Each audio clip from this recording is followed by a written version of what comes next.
උසස් පෙළ ජීවිද්‍යාව රචනා ප්‍රශ්න වලට පිළිතුරු ඔබ වෙත ගෙන එන වැඩසටහන් මාලාවේ ඊළඟ රචනා ප්‍රශ්නය අද අපි ඔබට ගෙන එන්න බලාපොරොත්තු වෙන්නේ. මේ රචනා ප්‍රශ්න ඇත්තටම විදුසර පුවත්පතේත් පළ වුණා. ඉතින් ඒකේ පිළිතුරු අනුව තමයි අපි මෙහිදී ඔබට පිළිතුරු සාකච්ඡා කරන්න යන්නේ. අද රචනා ප්‍රශ්නේ මේකයි.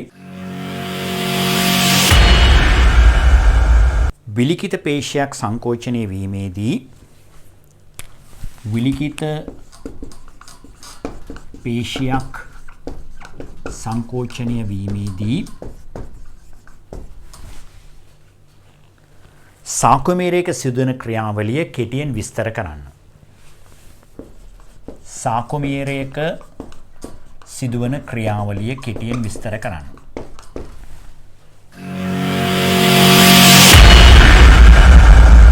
ප්‍රශ්නය හොඳින් කියවන්න. එතකොට ඕනේ නම් ඒකේ තියෙන වැදගත් වචන යටින් ඉරියන් ඉන්න පුළුවන්. මෙතන තියෙන විලිකිත පේශියක් නැත්නම් සාමාන්‍යයෙන් කංකාල පේශී, හෘද පේශී තමයි විලිකිත පේශී කියන්නේ. කංකාල පේශියක් සංකෝචනීයේදී සිදුවන ක්‍රියාවලිය. නැත්නම් මේකට අපි ඉස්සර කිව්වේ සර්පණ සූත්‍රිකා වාදය. සර්පණ සූත්‍රිකා වාදයේදී සිදුවන ක්‍රියාවලිය විස්තර කරන්න කියලායි තියෙන්නේ. ඉස්සලා කිව්වාගේම ඕනෙම රචනා ප්‍රශ්න පිළිතුරු ලියන්නේ සම්පත් පොතට අදාළව. ඒතර මීට අදාළ සම්පත් පොත තමයි මේ සම්පත් පොත 13 වෙනි ශ්‍රේණියේ පළවෙනි පොත, පස්වෙනි ඒකකයේ සත්වාකාරය සහ ක්‍රියාකාරීත්වයේ දෙවෙනි කොටසට තෙයි මේකට පිළිතුරු තියෙන්නේ. හැබැයි ඉස්සලා කිව්වාගේම සම්පත් පොත් මුද්‍රණය කරාට ජාතික අධ්‍යාපනය එක නැවතත් ආරම්භ තියනවා. ඒ නිසා වෙබ්සයිට් එකේ තියෙන PDF version එක බලන්න. ඒකට අනුව තමයි පිළිතුරු කියන්න යන්නේ. මෙම සම්පත් පොතේ තියෙනවා කංකාල පේශි සහ සංකෝචන යාන්ත්‍රණය කියලා සන්ධාරණය සහ චලනය කියන ඒකක යටතේ. එතකොට එයාට තියෙනවා කංකාල පේශි පටකවල ලක්ෂණ. ඊට පස්සේ තියෙනවා සාකුමීරයේ ව්‍යුහයේ කංකාල පේශි චලනයේ මූලික යාන්ත්‍රණය කියන කොටස රූපසරහනක් සහිතව තියෙනවා. සර්පණ සූත්‍රිකා වාදයේ අන්තිමට තියෙනවා. මෙන්න මේකේ තියෙන කොටස් තමයි ලියන්න තියෙන්නේ. සම්පූර්ණ ටික ලිව්වත් කමක් නැහැ. මොකද වෙලා නිසා පැය භාගෙදී යොමු කරන්න මෙන්න මේ කරුණු ලියන්න ඕනේ. මේ රූපසරහනෙන් දක්වන්නේ සාකුමීරයක ව්‍යුහය. ඔයගොල්ලෝ දන්න ඇති සාකුමීරයක මේ වගේ තියෙනවා ඝන සූත්‍රිකා, ඒවට කියනවා මයොසින් සූත්‍රිකා, මේ වගේ ඝන මයොසින් සූත්‍රිකා සහ තුනී ඇක්ටින් සූත්‍රිකා කියලා වර්ග දෙකක් තියෙනවා. තුනී ඇක්ටින් සූත්‍රිකා මේවා එකිනෙකට අතිපිහිත වෙලා තියෙන්නේ. මේ තියෙන්නේ ඝන සූත්‍රිකා, මේවා තමයි මයොසින් සූත්‍රිකා. ඒතර මයොසින් කොහම අකුර දිගයි, ඒ නිසා එක ඝන සූත්‍රිකා කියත හැකි. මේ තියෙන ඇක්ටින් කොහම අකුර කොටයි, ඒ නිසා තුනී සූත්‍රිකා කියලා මතක තියාගන්න පුළුවන්. ඒතර ඇක්ටින් සහ මයොසින් එකිනෙක සමග අතිපිහිත වෙලා තිබෙන්නේ. ඊළඟ මේ ඇක්ටින් සූත්‍රිකා එකිනෙක සමග බැඳිලා තියෙනවා මේ වගේ රේඛාවකින්. මේවට කියනවා ඉසෙඩ් රේඛා කියලා. ඒ වගේම මේ ඝන මයොසින් සූත්‍රිකා බැඳලා තියෙනවා. මේවට කියනවා M රේඛා කියලා. M රේඛා කියලා.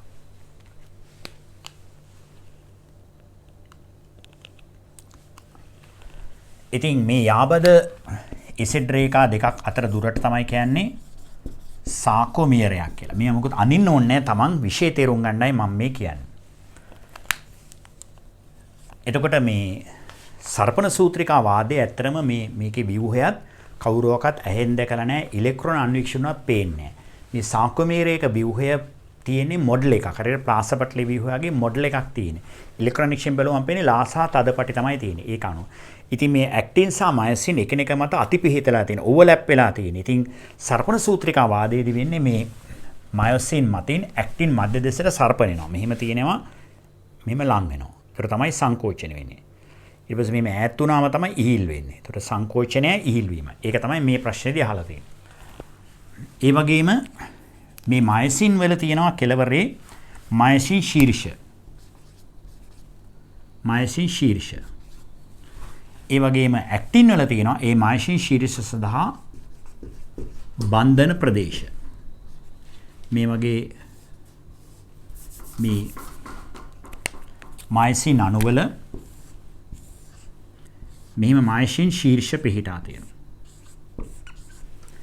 ඇක්ටින් වල තියෙන ඒට බන්ධන ප්‍රදේශ. එතකොට දැන් අපි මේකෙන් තමයි සර්පණ සූත්‍රිකා වාදයේදී වෙන්නේ මේ මයසින් ශීර්ෂ නිදහස් වෙලා පස්සේ වැස වෙලා හරස්සේතු සෑදිලා සර්පණ එනවා. ඒ ගැනයි මේක කියන්නේ යන්නේ.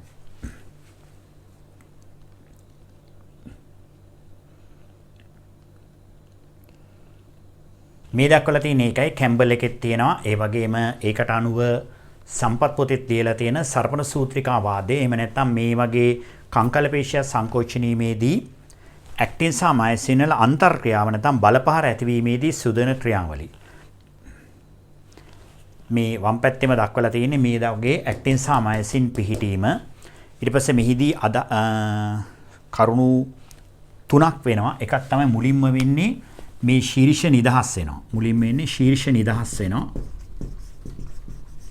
ඒ කියන්නේ මේ මෙතන තියෙනවානේ මයොසින්.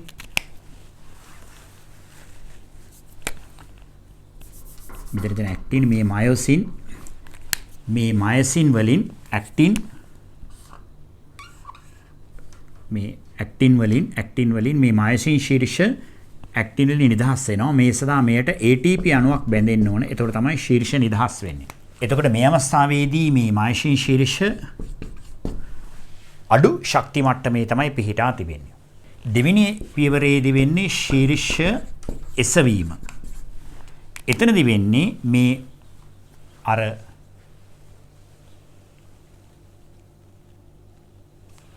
ATP ෆොස්ෆේට්ස් ADP සහ ෆොස්ෆේට් පාට බිඳ වෙනට අතරේ මේ මයොසින් ශීර්ෂ මේ මුඩට එස වෙනවා. එතකොට මයොසින් ශීර්ෂ වැඩි ශක්ති මට්ටමකටපත් වෙනවා. තුන්වෙනි අධීරයේදී වෙන්නේ මයොසින් ශීර්ෂ ගිහිල්ලා අර ඇක්ටින් වල බන්ධන ප්‍රදේශات එක්ක කනෙක්ට් වෙනවා. සම්බන්ධ නැත හරස් සේතු සාදනවා.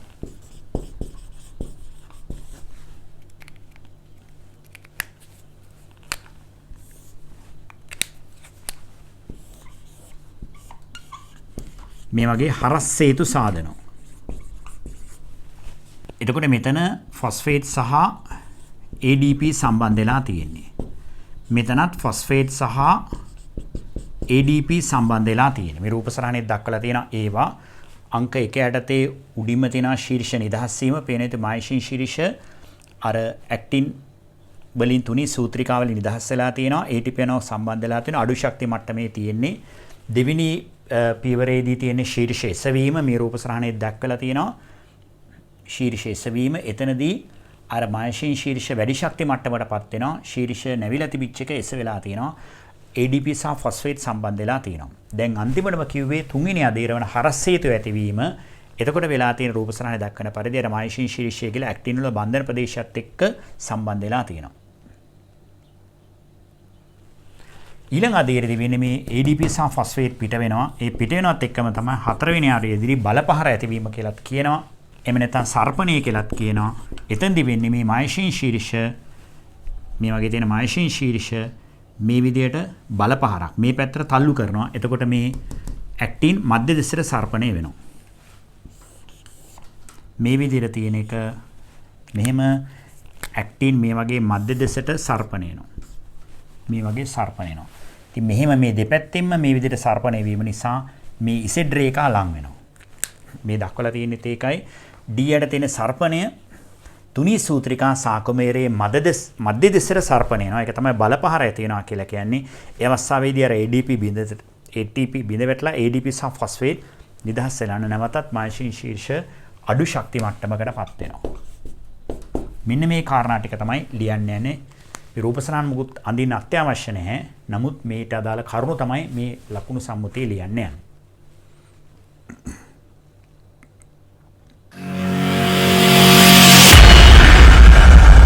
අපි කරුණු 38ක ලකුණු සම්මුතියක් කියන්නේ නෝ අංක දාලා තිබ්බට ඔයගොල්ලෝ ඡේද වශයෙන් ලියන්න.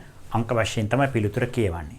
මුලින්ම අපි කරුණු කීපයක් දීලා තිනවා මේ සාකමේරයක ව්‍යුහය නැත්නම් කංකාලපේශයක තුනීසා ඝන සූත්‍රිකා පිහිටීම් පිළිබඳව ව්‍යුහයට. පළවෙනි අංකෙන් තියෙන්නේ සර්පණ සූත්‍රිකා වාදයේ මගින් මේ විස්තර කෙරේ.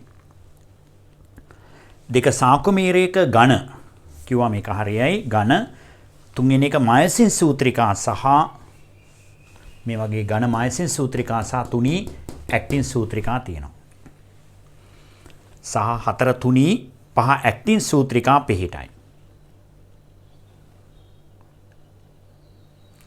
මේ මයසින් වල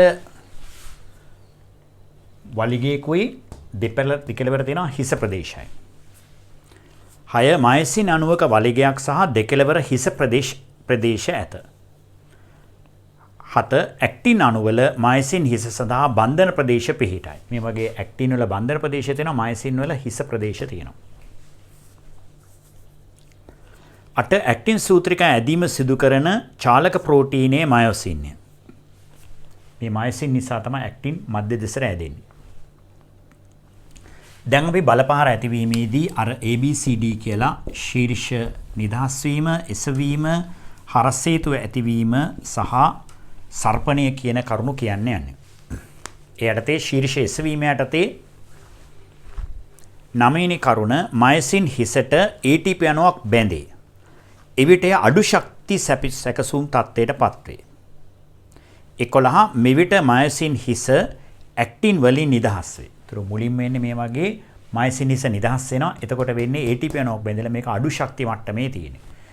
ඊළඟ අධීරය කියන්නේ ශීර්ෂ එසවෙන ආකාරය. B ශීර්ෂ එසවීම. ඒ යටතේ 12 මේම ලියන්න අත්‍යවශ්‍ය නැහැ, කරුණු ටික ලියන්න ඕන. 12 පසුව ATP අණුව ADP සහ ෆොස්ෆේට් අණු බවට 13 ජල විච්ඡේදනය වේ. නිවැරදි වචන පාවිච්චි කරන්න ඕනේ සම්පත් පොතේ තියෙන ජල විච්ඡේදනය වේ. බිඳ වැටේකට ලකුණු ලැබෙන්නේ. මෙවිට ශක්තිය පිට වේ. මයසින් හිස ඉහළ ශක්ති මට්ටමකට ළඟා වේ.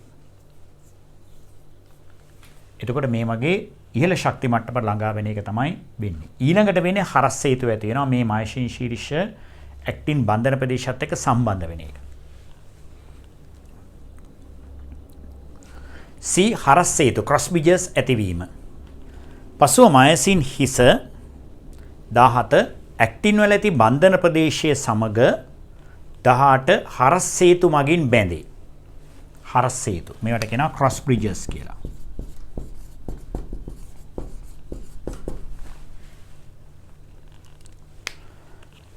හරස් හේතු මගින් බැඳේ. අන්තිමටම තියෙන D වල බලපහර ඇතිවීම. මොකද මේ ADP පස්සේ බිඳ වැටෙනවා. ඒත් එක්කම මේ අර හරස් හේතු ඇතිවිච්ච එකේ මේ මැදට සර්පණය වෙනවා. ඒතර මයොසින් මේ ඇක්ටින් මේ වගේ මැද දෙසට සර්පණය වෙනවා. ඒතකොට ඒ අනුව ඉසෙඩ් රේඛා ලං වෙලා සම්පූර්ණ කංකාල පේශියම සංකෝචන. එක සාකෝමීරය සංකෝචන, සේරමය සංකෝචන, මුළු පේශියම සංකෝචන. ඒතර ඒ සදා බලපහර කීපයක් ඇති වෙනවා. මේකයි තව එකක් ඇති වෙන්න ඕනේ දිගටම. ඒකයි මේ කියලා තියෙන්නේ D යටතේ බලපහර ඇතිවීම නැත්නම් සර්පණය. 19. පසුව ADP සහ ෆොස්ෆේට් නිදහස් වෙනවා. දැන් මේ දක්වා බැඳිලා තිබිච්චව නිදහස් වෙනවා. එවිට මයසින් හිස නැවතත් අඩු ශක්ති මට්ටමටපත් වේ. ඒතර ඒකත් සම්පත් පොතේ තියෙනවා වැඩි ශක්ති මට්ටමද අඩු ශක්ති මට්ටමද කියලා. මෙහිදී නිදහස් වෙච්ච එකම අඩු ශක්ති මට්ටමටපත් වෙනවා. 21 එවිට තුනී ඇක්ටින් තන්තු සාකොමියරේ 22 මධ්‍ය දෙසට 23 ඇදේ නැත්නම් ලිස්සායයි නැත්නම් සර්පණය වේ. නැත්නම් බලපහර ඇති වේ. මෙවිට සාකොමියරය කෙටි වෙනවා. 24 මෙවිට සාකොමියරය කෙටි වේ. මෙවිට පේශි සෛල නැත්නම් විලිකත පේශිය කෙටි වෙනවා. සෑම සාකොමියරයකම ඝන සිහින් තන්තු එක මත එක ලිස්සායයි. අර ඇත්තටම ඝන තන්තු සහ සිහින් තන්තු වෙනවා. ඝන තන්තු සහ සිහින් තන්තු එක මත එක. ඒ කියන්නේ ඇක්ටින් සහ මයසින් එකිනෙක මත ලිස්සායයි කියන එකයි මේක එන්නේ. නමුත් සූත්‍රිකා කාණ්ඩ දෙකම නියත දෙකකින් පවතී, කෙටි නොවේ. ඒ කියන්නේ ඇක්ටින්වත් මයසින් වලවත් දිග වෙනස් වෙන්නේ නැහැ. සර්පණය වෙන එකයි වෙන්නේ. නියත දෙකකින් යුක්ත වේ නැත්නම් කෙටි නොවේ. 28 සාකොමියරේ අන්ත දෙකේ පිහිටන ඉසෙඩ් රේඛා එකිනෙකට ලං වේ. මේ තියෙන ඉසෙඩ් රේඛා එකෙන් ලං වෙනවා. ඒතර තමයි සාකොමියරේ කෙටි වෙන්නේ. නිසා තමයි පේශියම කෙටි වෙන්නේ. 30 නව ATP අණුවක් මයසින් හිසට බැඳුණු විට හරස් හේතු බිඳ වැටි 31 මයසින් හිස ඇක්ටින් වලින් වෙන් වී නව චක්‍රයක් ආරම්භ වේ. ඒ කියන්නේ ආපහු මේ වගේ ATP සම්බන්ධ වුණාම අලුත් චක්‍රයක් ආරම්භ වෙනවා. 32 පේශි සංකෝචනය සඳහා බන්ධනය වීම සහ නිදහස් වීම ගණනාවක් නැවත සිදුවිය යුතුය. මේ වගේ මේ චක්‍ර ගණනාවක් එකකින් ආයි චක්‍ර ගණනාවක් එකකට සිදු වෙනවා. 33 පේශි සෛලයේ සෑම පේශි කෙඳිත්තකම මෙය සිදුවේ. 34 ඝන සූත්‍රිකාවක මයසින් ශීර්ෂ රසක් ඇත. එක් තප්පරයකදී මේ සෑම එකක්ම හරස් හේතු සාදයි. මේ වගේ මයසින් ශීර්ෂ රසක් තියෙනවා මේ හැම එකක්ම මේ වගේ හරස් හේතු සාදලා බිඳ වැටෙනවා. ඒ නිසා තමයි පේශිය සංකෝචනය වෙන්නේ.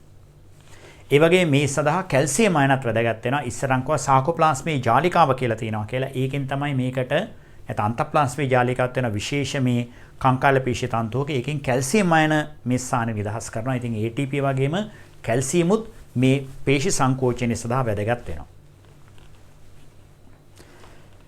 36 කැල්සියම් අයන සහ සමහර ප්‍රෝටීන පේශි සංකෝචනයට වැදගත් වේ. 37 මයසින් ශීර්ෂ නැත්නම් හිස ඇක්ටින් වලට බැඳෙන්නේ කැල්සියම් අයන මගින් ඇක්ටින් බන්ධන ස්ථාන නිදහස් කිරීම නිසාය. කැල්සියම් වැදගත් වෙනවා බන්ධන ස්ථාන නිදහස් කරන්න. මේ විදිහට කරුණු 38ක් ලිව්වා. එකර ලකුණු 4 ගානේ තමයි ලකුණු 152ක් දෙන්නේ. ඒතර ඔයගොල්ලෝ හරි ගාන ගැනලා 4ෙන් වැඩි කරලා බලන්න 152කින් කීයක් තියනවද කියලා. ඉතින් රචනා ප්‍රශ්න පිළිතුරු ලියීමේදී මේ විදිහට කරුණු වැඩි සංඛ්‍යාවක් කෙටි කාලයකට ලියන්න ඕනේ. ලියන කරුණු හැම එකක්ම සම්පත් පොත් වලට අදාළව දැන් අපි ලිව්වනම් සාක්‍යමීරයේ ව්‍යුහය විස්තර කරන්න කියලා ව්‍යුහේ රූප සරණක් අඳින්න ඕනේ. නමුත් මේ ඇඳලා තියෙන ව්‍යුහය නෙමේ කාය කර්මය. සංකෝචනේ වන ආකාරය. ඒ අවස්ථාවේදී වෙලා නැහැ. සමහර ප්‍රශ්න වලට රූප සරහන් තියෙනවා නම් ඒ සඳහා අඩු කරුණු සංඛ්‍යාවක් සහ රූප අඳින්න ඕනේ. මෙතන එහෙම ඕනේ නැහැ. එහෙම ප්‍රශ්නයක් ආවත් රූපෙට වඩා වැඩි ප්‍රමුඛත්වයක් දෙන්න ඕනේ විස්තරය ලියන්න. රූප සරහනක් ඉක්මනට අඳින්න ඕනේ පැහැදිලි නිර්වෘල් රූප සරහනක්. මේකට අවශ්‍ය වෙන්නේ මේ වගේ කරුණු වැඩි සංඛ්‍යාවක් ලියන්න ඕනේ. අපි ඊළඟට තවත් මේ වගේ රචනා ප්‍රශ්නයක් ඔබට ඉදිරිපත් කිරීමට බලාපොරොත්තු වෙනවා. මේ පාඩම් අපේ ලබා ගැනීමට නම් learn.studentlanka.com කියන වෙබ්සයිට් එකක් තියෙනවා පල්ලෙහා. ඒ ලින්ක් එකෙන් ගිහලා අපේ පාඩම් ඔයගලන්ට කැමති අයට ලබා ගන්න පුළුවන්.